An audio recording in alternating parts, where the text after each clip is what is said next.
Dear learners, welcome to this session on the concept of social security.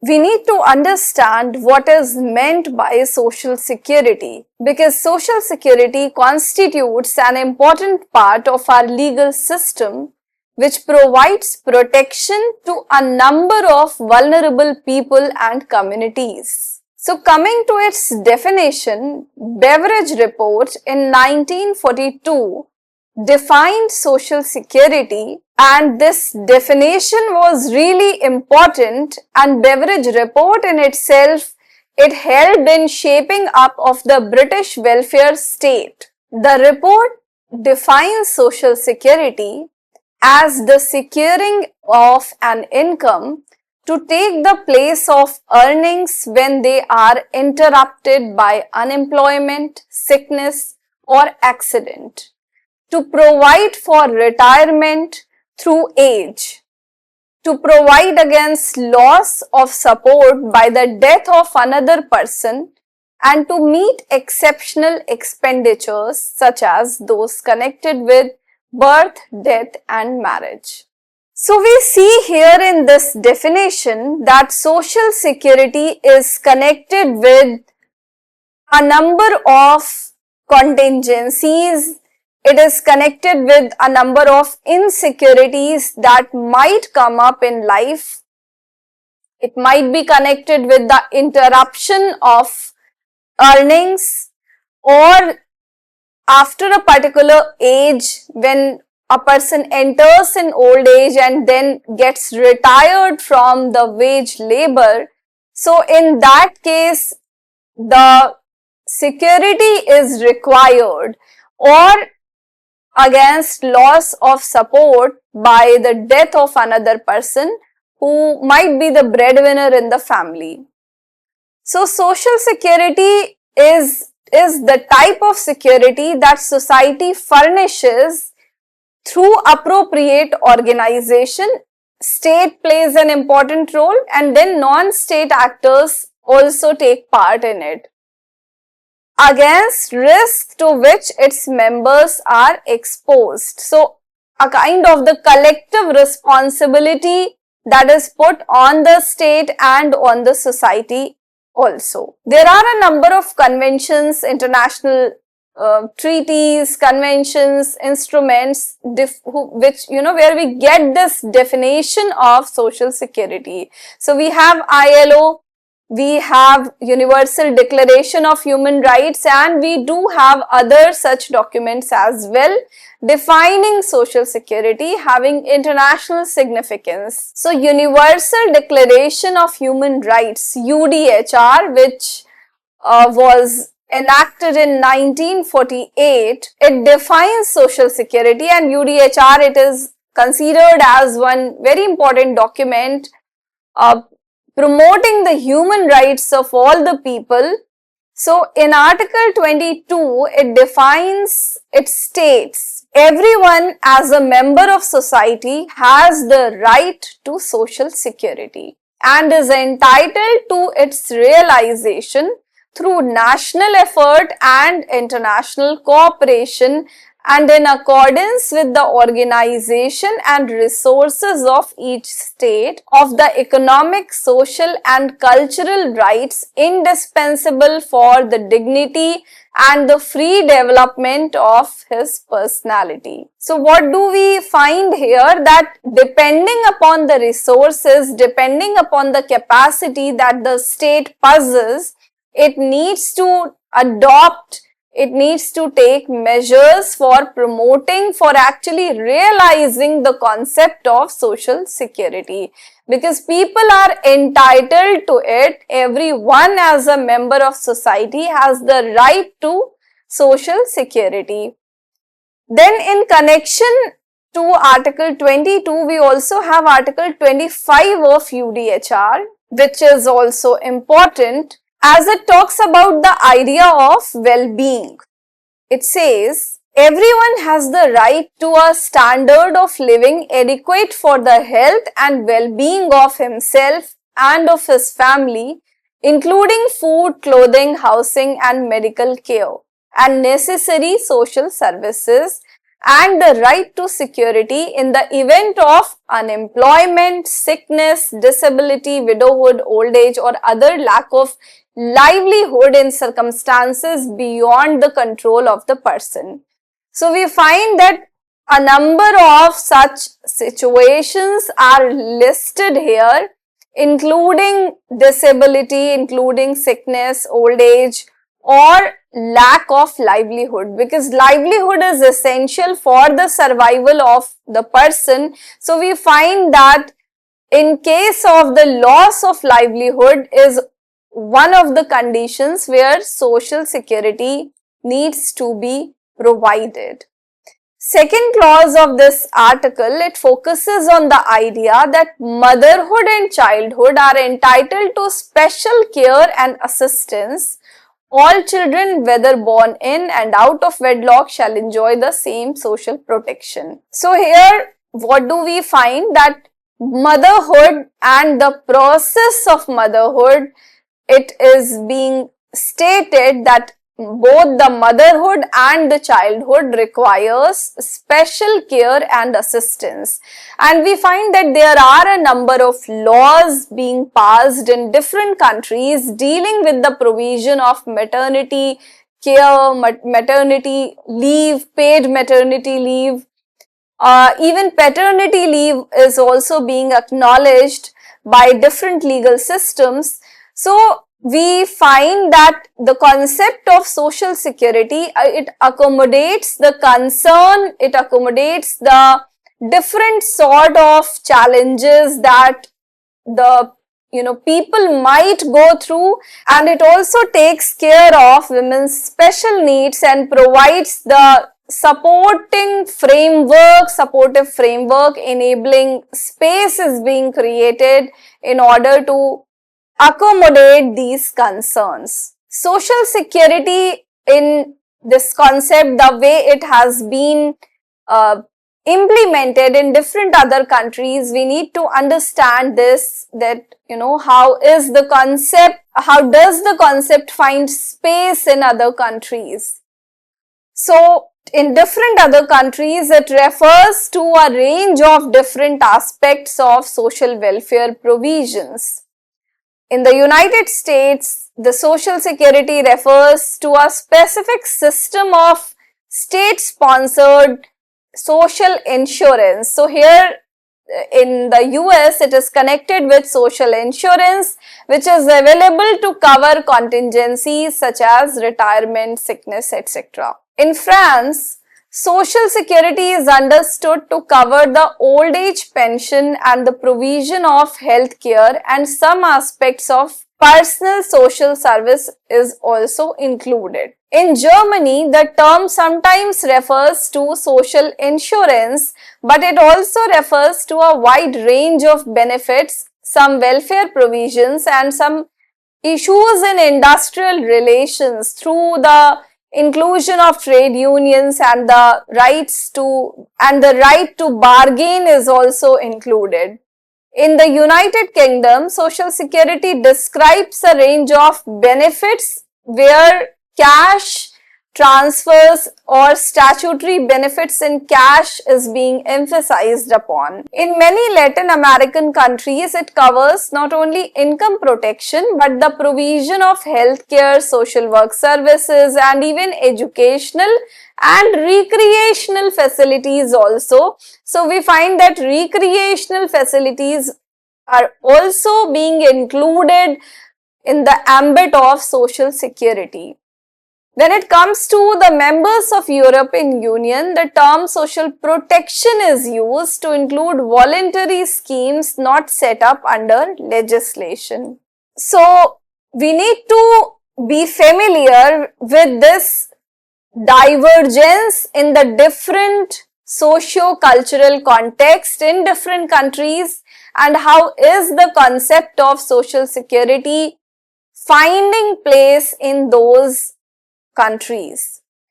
Coming to the Indian situation, so how does our country incorporate and provide space to the idea of social security? We also need to understand, before we do that, we need to understand ILO's 3 criteria, because ILO uses these 3 criteria to define social security system, and then we'll see that how are those criteria being situated, being placed in the Indian social security system. So when we come to the criteria, we have the 3 categories mentioning the objective of the system. So the first criteria actually tells us what would be the objective of this social security system. And then second, where does the system impose duty upon? Because system would make someone accountable. When we are talking about the social security system, how will the social security be provided to people who are in need of it? Then there will be some kind of accountability. So where does the system impose duty upon? And who is administering the system? There will be certain bodies, people responsible for the administration of this system. So on the 3 lines, what do we find? That ILO uses these 3 criteria. First, the objective of the system must be to grant curative or preventive medical care, to maintain income in case of involuntary loss of earnings, or to grant a supplementary income where it is needed, where there are familial responsibilities. As per ILO, social security is the protection that a society provides to individuals and families to ensure access to healthcare and to guarantee income security. It is especially important, it becomes more important in times of old age and sickness, in case of unemployment, disability, maternity, work injury, or in case of loss of a person who was the breadwinner of the family. So, in all these conditions, it becomes more important, and one tries to actually realize those provisions. Say, for example, if you have someone in the family who is not well, who is undergoing a particular treatment, medical treatment, then often we see people claiming the reimbursement. If the person, then we'll come to this idea, if the person is employed in the public sector. So the difference between the public sector, private sector, and then the organized and unorganized, we will take it while discussing the case of our country. So India has a wide-ranging social security system comprising of social insurance and social assistance. We have both the schemes, both at central and state government level. Ensuring social support for a dignified life. Why is it all required? Because the idea is to ensure the life with dignity. So, and then when we will come to when we will discuss judicial decisions, you will find that in a number of cases, court has also connected the concept of social security with Article 21, the right to life, the right to dignified life. So these include the kind of the social security system that we have in India. It includes welfare payments, mandatory social insurance with contributions from both the employer and the employee, and other employer-based benefits. But then again, it is restricted to certain sector. We do have the dynamics of public and private sector playing a role here, or the organized and unorganized. In addition to these, because in private sector we get some kind of benefits are being provided, but when it comes to the unorganized sector, we find that least benefits are reaching there, or what kind of social security benefits are going to the unorganized sector, then we have the limited scope there. In addition to these, there are also schemes providing in-kind benefits like food, health, shelter, security, etc. There are some schemes, some provisions which are restricted, which are specially designed for the less for the disadvantageous sections of the society. The concept of social security has evolved. Earlier, the social security system in India, it focused only on formal sector and public sector. But then what do we see? And then at that time, social benefits such as old age pensions, health insurance and maternity benefits could be availed only by public sector employees or to some extent by the formal sector employees.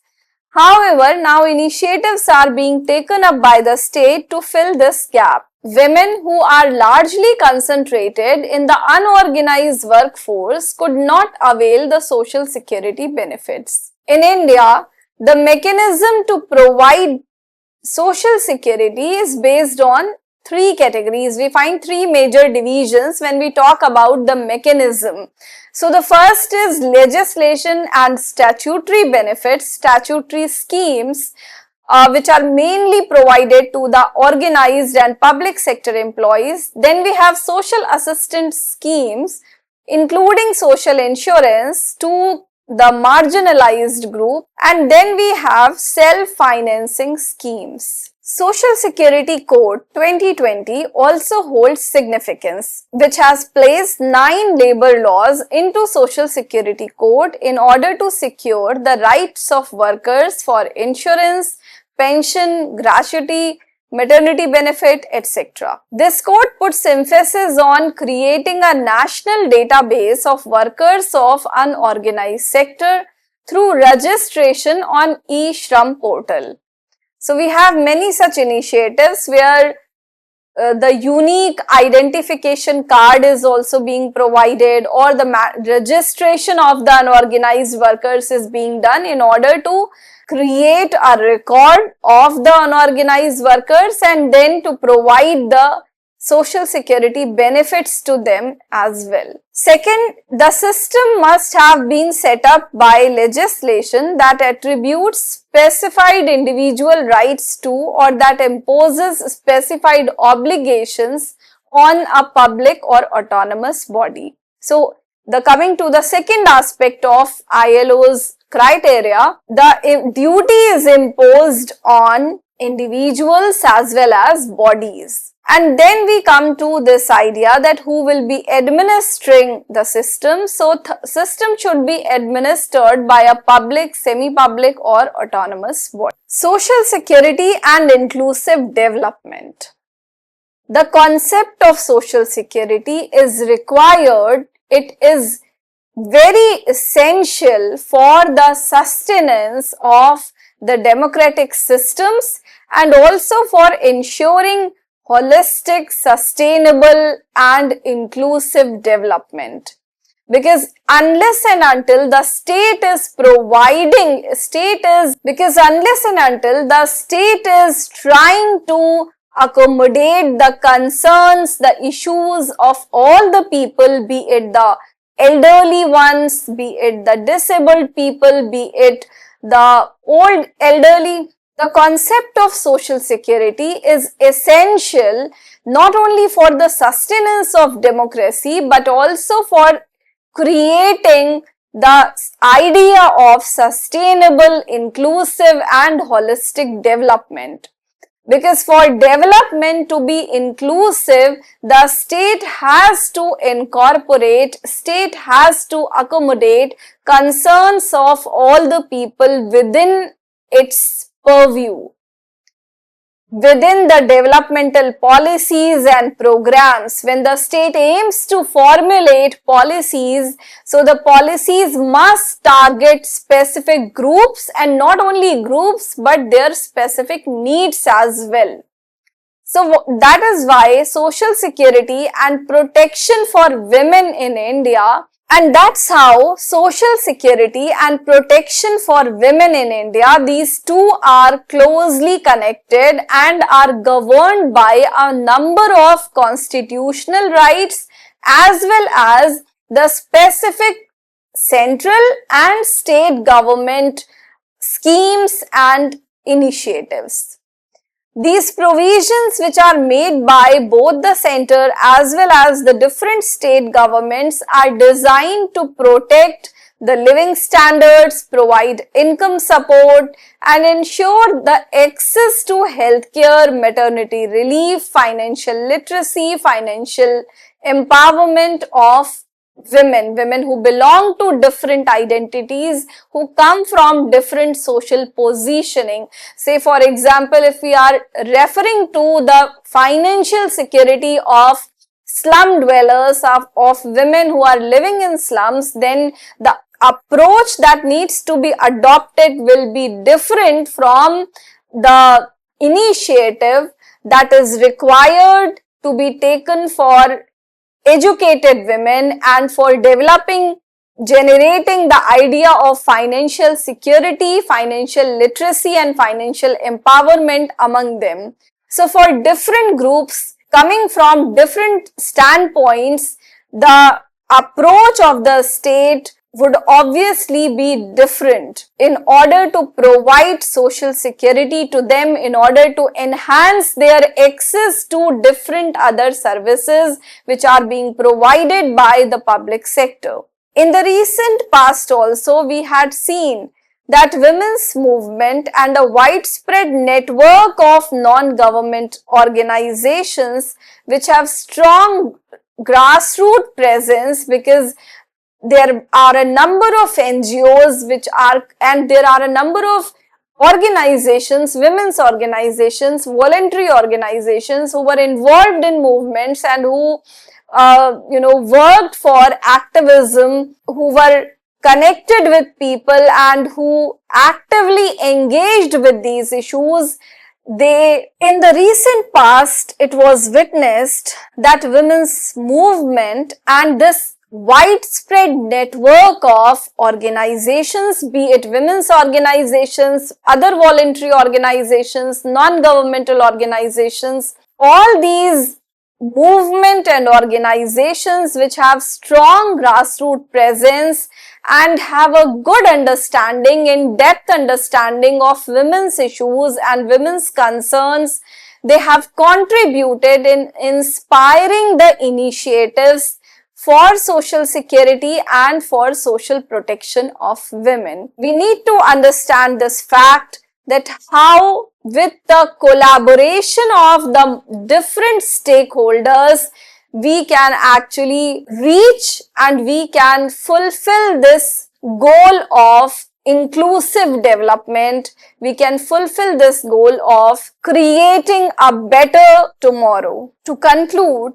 this can be said that the concept of social security, as we have seen, it has evolved not only in India but in other parts of the world also. It has gone on different lines in different countries depending upon the kind of socio-cultural political context in those countries.